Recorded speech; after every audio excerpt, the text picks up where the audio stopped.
ammunition which is known as an armored piercing bullet issued by the government.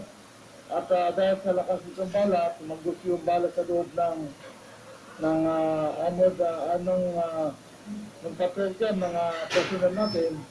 At ang isang bala dito ay tumagos kay Police Chief Master Sergeant Julio Alcalas na ikinamatay niya immediately dahil tinamaan siya sa puso.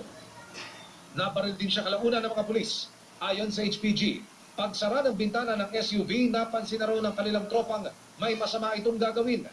Mukhang dito nag-initiate siya ng evasive move.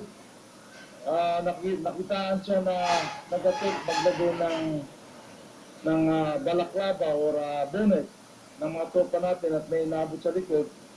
So, nung narinig siguro niya na i-impound yung vehicle niya at madadala ng pulis, obviously, siguro meron siyang itinatago which push him to that violent reaction.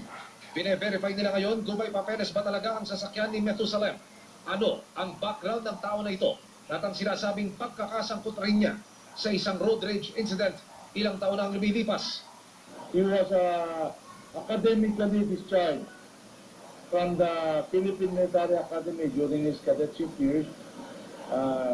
Kung nakagraduate siya, dapat class 2007 siya.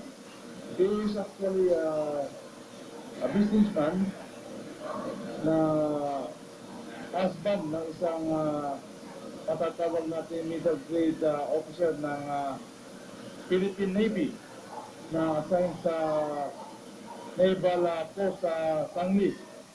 Biyernes ng gabi rin